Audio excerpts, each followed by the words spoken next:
સુરતની સ્મીમેર હોસ્પિટલમાં દર્દીઓ રામ ભરોસે છે। હોસ્પિટલમાં સારવાર લેતા દર્દીઓને હાલાકી ભોગવવાનો વારો આવ્યો છે। ત્રીજા માળે સારવાર લઈ રહેલી દર્દી ચાલીને એક્સરે કરાવવા મજબૂર બની છે। હોસ્પિટલમાં દર્દી જાતે ચાલીને એક્સરે કરાવવા જતો હોય તેવા દ્રશ્યો સામે આવ્યા છે। સ્ટ્રેચર અને વ્હીલચેર હોવા છતાંય દર્દી ચાલીને એક્સરે કરાવવા જતો હોય તેવું નજરે પડ્યું છે।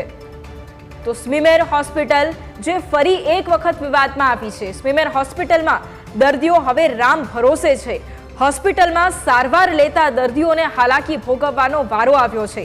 ત્રીજા માળે સારવાર લેવા માટે જઈ રહેલો દર્દી જે ચાલીને એક્સરે કરવા પર મજબૂર બને છે। હોસ્પિટલમાં દર્દી જાતે ચાલીને એક્સરે કરાવવા જતો હોય તેવા દ્રશ્યો સામે આવ્યા છે। સ્ટ્રેચર અને વ્હીલચેર હોવા છતાંય દર્દીને ચાલીને જવું પડે છે અને એના જ કારણે ઘણા સવાલો પણ અત્યારે ઊભા થઈ રહ્યા છે।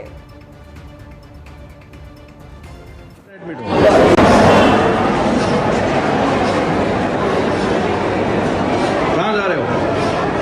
हैं? 45 नंबर रूम। कहाँ पर 45 नंबर रूम। एडमिट हुए हो? हाँ। कहाँ पर एडमिट हो? ऊपर तीसरा माला। तो ये सब लेके कहाँ घूम रहे हो? अब एक्सरे करवाने जा रहा हूँ। हैं? एक्सरे करवाने। एक्सरे करने के लिए यहाँ पर जाने के लिए बोला है। किसने बोला आपको? डॉक्टर। हैं? डॉक्टर। डॉक्टर ने। कब एडमिट हुए हो? कल। कल या परसों? परसों एडमिट हुए हो। और अभी ऐसे ऐसे मतलब ये सब ये क्या लगाया हुआ है अंदर?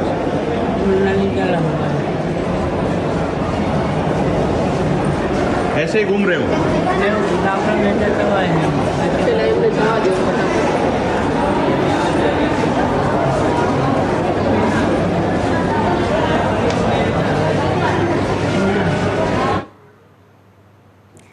તો સંવાદદાતા અમિત આજ મુદ્દે લાઈવ છે। અમિત, સુરતની સ્મીમેર હોસ્પિટલ જે ફરી એક વખત વિવાદમાં આવી છે, દર્દીઓ પણ હવે તો રામ ભરોસે થઈ રહ્યા છે।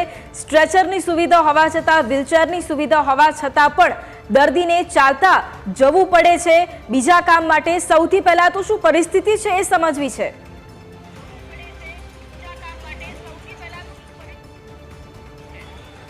जी ચોક્કસથી વાત કરવામાં આવે જાણે આ સ્મીમેર હોસ્પિટલ છે તે સતત વિવાદોમાં રહે છે અને વિવાદનો પર્યાય એટલે સ્મીમેર હોસ્પિટલ હોય તેવું કહી શકાય। આ કહેવાનું કારણ એવું છે કે આ સ્મીમેર હોસ્પિટલમાં ડોક્ટરો દારૂ પાર્ટી કરતા ઝડપાય છે, થાઈગલને લાવે છે, બીજી તરફ દર્દીઓ રામ ભરોસે છે।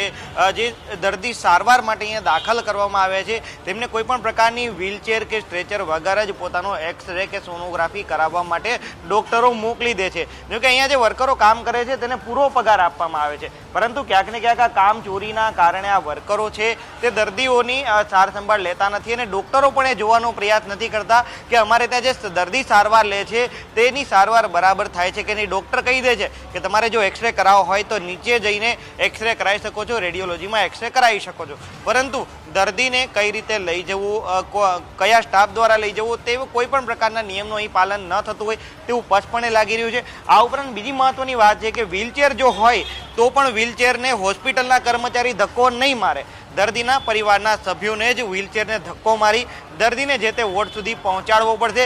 એટલે બેઠા બેઠા પગાર લેવાની વાત જાણે સ્મીમેરના કર્મચારી શીખી ગયા હોય તેવું સ્પષ્ટપણે લાગી રહ્યું છે।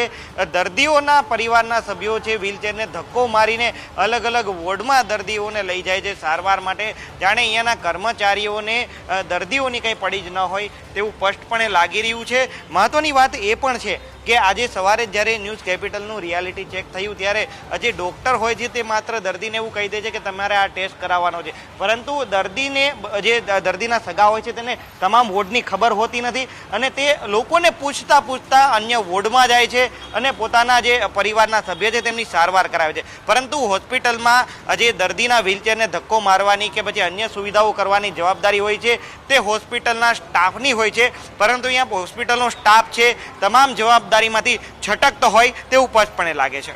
જી બિલકુલ અમિત, આભાર તમામ